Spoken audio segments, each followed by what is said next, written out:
Hello. So if you see behind me, maybe you notice this tree. There are some little things on it that are slowly turning red. It's early June here in central Pennsylvania. And that's cherries. They are cherries. And by mid-June, they should be ripe. So last year... We are going to have cherry pie too. We are going to have cherry pie. Last year, we had a bumper crop. And I still have a ton of frozen cherries left. And so we have to eat them. This year we're going to try making cherry juice. I have a steam juicer, which I just purchased, and we are going to be using. Now hopefully you can see a little better now. They're just starting to get a little pinkishness to them. Some of them are still very peachy or whitish green in color. I intended on getting this tree pruned this year to kind of knock it down a little. It's a very high tree. Open up the center to get some more sunshine in there, but you know what? Life happened. COVID happened to our family. We had a very close family member we lost. Oh, that's a cherry that you just picked. That's not ripe yet. Don't pick any more, honey. Here we go. Look at that one. It's getting there. We have another cherry tree. It's not quite the producer this one is, though. The cherries are larger, but there are not nearly as many. Anyways, where was I? That didn't happen. And if you see in here, the grass is as high as the tree branches. So also, before I can get in there and do my picking, I need someone to go in there with our large weed whacker tool thing and clear it out for me. That is Chick Central, let me tell you. Anyways, but I just wanted to show you this and tell you what we're gonna do, and I'll bring you back for some more steps in the process. So it is now the 20th of June, and we have ripe cherries. And we have our area weed whacked that we can get to, and we are going to get these picked. We don't have as many as we did last year. This tree is the one with just the sparse cherries, but this is our good one over here. We don't have as many cherries as we had last year. We did have a late hard frost. It didn't totally knock them all out, but there's still cherries to be gotten. So we're going to get them picked. So here we are. We have a large bucket. I don't know how big this bucket is. Of cherries.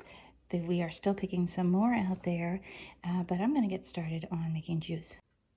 This is the recipe that I will be using. I have never made a cherry concentrate, but we're going to give it a go. Now I will link this recipe, so if you're interested in trying this and you want the details, you'll be able to find it. But all that to be said, it tells us to wash and clean the tart cherries, remove the stems, leave the pits. So we are going to wash them.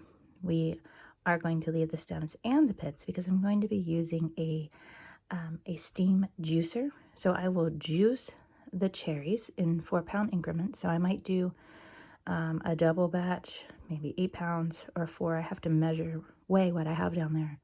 And then I will use the juice, and I will then add the water in and the sugar, and then we will can it.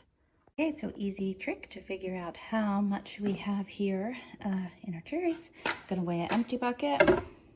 It weighs 1 pound, 1.2 ounces. I'm gonna weigh the full bucket.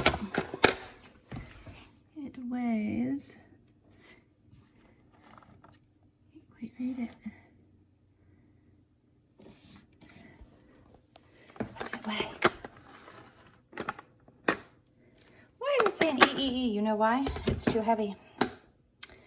Okay, so let's do this. Okay, so I've now put some cherries in the green bucket. I have some cherries in the orange bucket. Let's weigh it. Okay, so we have 9 pounds there, 9 pounds 4 ounces minus the 1 pound 1 ounce. So I have about 8 pounds of cherries there. A couple stems, a couple leaves, a couple undesirables. So we're going to call that a double bag. And I'm just going to give these a little clean, rinsing, remove some debris and just some really undesirables. Like that one. That one is, we'll just throw that one out. And now let's get the steam cooker. So here is the steam juicer I purchased. I have not used this yet. So if this goes successfully, you will know you can do it too. Very first time, no experience. Basically, there's 3 chambers, boiling water, goes up, hits the fruit releases juice, comes down, releases with a hose. So I'm going to get this up and running. Here you can see the parts, and we will see how this goes. But there were instructions on that recipe to make this without the steam juicer, and I have made juice, not cherry juice, but lots of grape juice concentrate. That way, I may do it again. I just really wanted to try this. I'll also link this in the description. Okay, so I ended up adding another 4 pounds of cherries. So I have 12 pounds of cherries. I've got this on. It's going to take about 2 to 3 hours for this method. So this is going to be like a triple batch. But I also have these, and let's see how much these weigh. And then that's probably all we've got this year. We've got 6 pounds, so like 5 pounds here. So we'll see what we're going to do with these then. So here we are. This is the juice that I have from the cherries. There were in all a little over 17 pounds of cherries. This is my triple batch, which was 12 pounds in the steamer. And I got 6 quarts of juice. You can see some sediment here. That is some pulp. So after I did the steamer, I squeezed the fruit through a mesh bag to kind of get some pulp in there. Then, now this is refrigerated. I finished this up last night. And then today I did the remainder, and I have, it's really hard to see, but this is 3 liters here, and this is 4 liters up here. So I'm kind of like a little over 3.75 liters. So I'm going to start mixing this up. Since this was a triple batch, and since it yielded 6 quarts of juice, I'm going to use 2 quarts of juice per batch with the 8 cups of water and 2 pounds of sugar. And I'm going to get that all heated up here in my saucepan. Here I have my 2 quarts of cherry juice and 8 cups of water. Now, with this recipe, we're doing things a little differently because I didn't have to add water to my cherries and cook them and then strain them. So I'm adding the water now. Once it comes to a boil, I'm going to add the sugar. Now, possibly I could just make a more concentrated cherry juice. However, since I've never made this recipe before, I'm going to follow the directions, because you should always follow the directions when you're canning. But I don't really know how concentrated this will be. I'm sure it will be concentrated. I just don't know. So we're going to bring this to a boil, and then we're going to add the 2 pounds of sugar. Meanwhile, I'm going to get some quart jars sanitized in boiling water, so that way I'm ready to bottle this up. Now, in this picture on the recipe, they use these really cute little bottles, but I don't have those. I'm going to use a quart jar, just regular quart jars.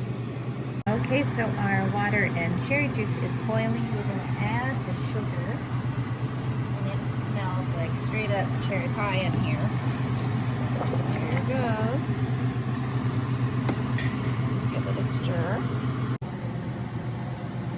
All right, so here we are. Our liquid is ready. Our jars are here.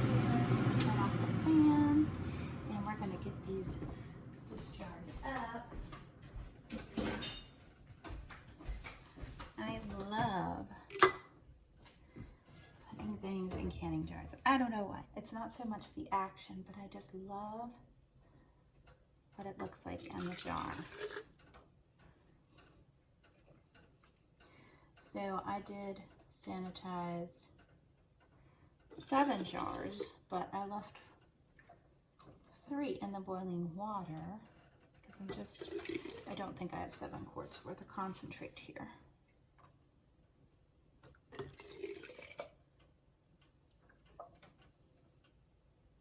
I will start another batch as soon as I finish this up. I've got my lids boiling.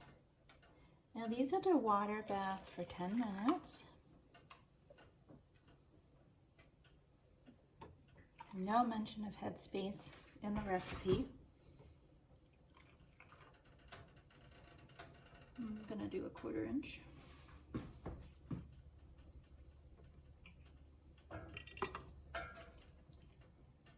It smells so good. So last year we had considerably more cherries.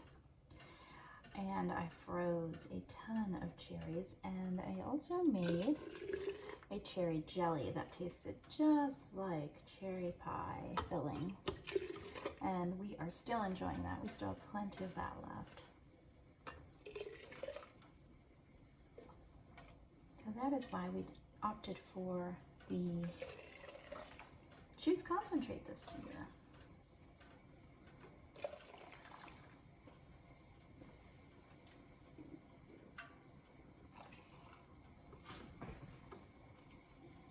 So if you have any expertise on cherry juice concentrate, please share with me. If you have a recipe or another method, also please share with me, because I don't know anyone else who makes this or has made it, and I would really love to glean from your knowledge and hear the other people's wise words of wisdom. So I'm going to finish filling these up. I'm going to get the lids on, and I'm going to get another batch going here. I'll bring it back at the end so you can see how many jars of concentrate I have. And of course we need to sample some, so I will leave some out and figure out about how much water we need to add to it. And give it a taste test.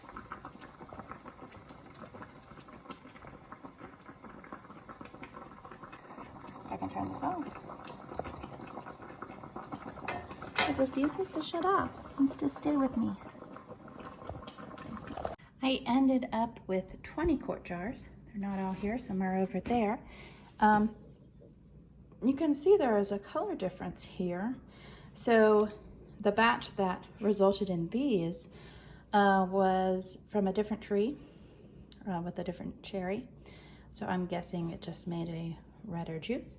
I only have about 5 ounces extra. So I'm going to fiddle around with diluting that and see how it tastes. So this is what I have remaining, not very much. And I don't know if this is the way to judge or not, but with my grape juice concentrate, I mix it about half-ish, sometimes a little more, with water. So I'm going to start with that. I'm going to add some water, and then I'm going to taste test it, and we will see.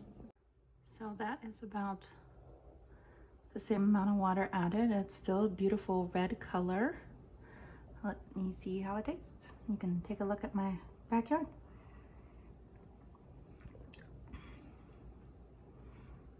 It's pretty good. I think I could stretch this a little more. Maybe do 1.25 parts water to 1 part concentrate, but this is delicious. Very good. So there you go. If you follow that recipe, that's your concentration level approximately. So I'm going to put this in the fridge because my kids are dying to try this. So I'll divide this up among them tomorrow and let them sample it. So I hope you enjoyed this video, and check back for more videos.